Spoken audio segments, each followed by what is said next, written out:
जय श्री राधे मेरे प्यारे भक्तों। आज हम आपके लिए लेकर आए हैं माघ मास महात्म का चौथा अध्याय। तो आइए शुरू करें माघ मास महात्म का चौथा अध्याय। श्री वशिष्ठ जी कहने लगे कि हे राजन, अब मैं माघ के उस महात्म को कहता हूँ जो कार्तिवीर्य से पूछने पर दत्तात्रेय जी ने कहा था।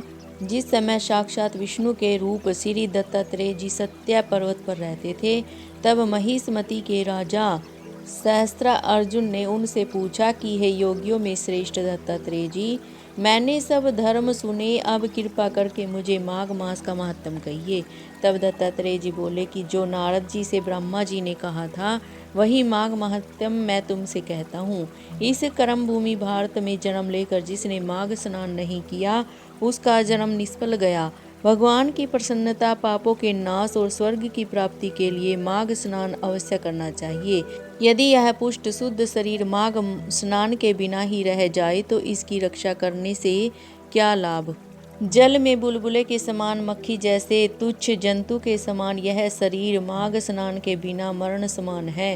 विष्णु भगवान की पूजा न करने वाला ब्राह्मण, बिना दक्षिणा के श्राद्ध, ब्राह्मण रहित क्षेत्र, आचार रहित कुल, ये सब नाश के बराबर है। गर्व से, धन का, क्रोध से, तप का, गुरुजनों की सेवा न करने से, स्त्री तथा ब्रह्मचारी, बिना जल अग्नि के हवन और बिना साक्षी के मुक्त का नाश हो जाता है।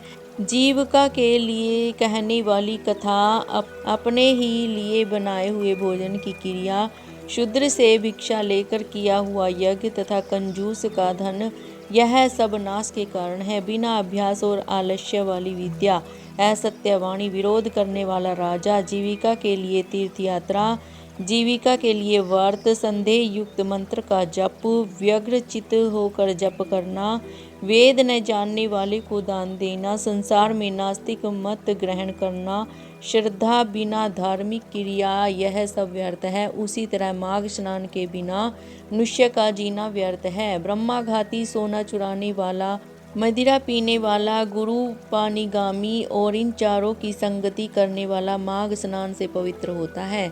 जल कहता है कि सूर्योदय से पहले जो मनुष्य स्नान करता है, मैं उसके बड़े से बड़े पापों को नष्ट करता हूँ।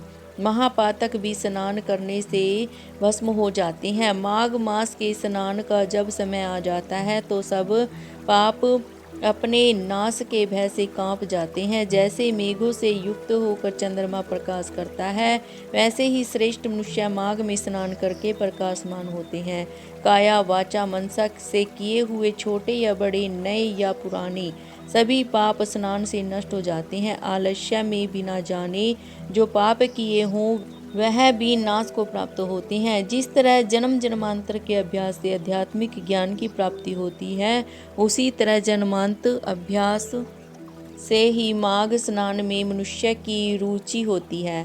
यह अपवित्रों को पवित्र करने वाला बड़ा तप और संसार रूपी कीचड़ी को धोने की पवित्र वस्तु है। राजन, जो मनवांछित फल देने वाला माघ स्नान नहीं करते वह सूर्य चंद्र के समान भोगों को कैसे भोग सकते हैं।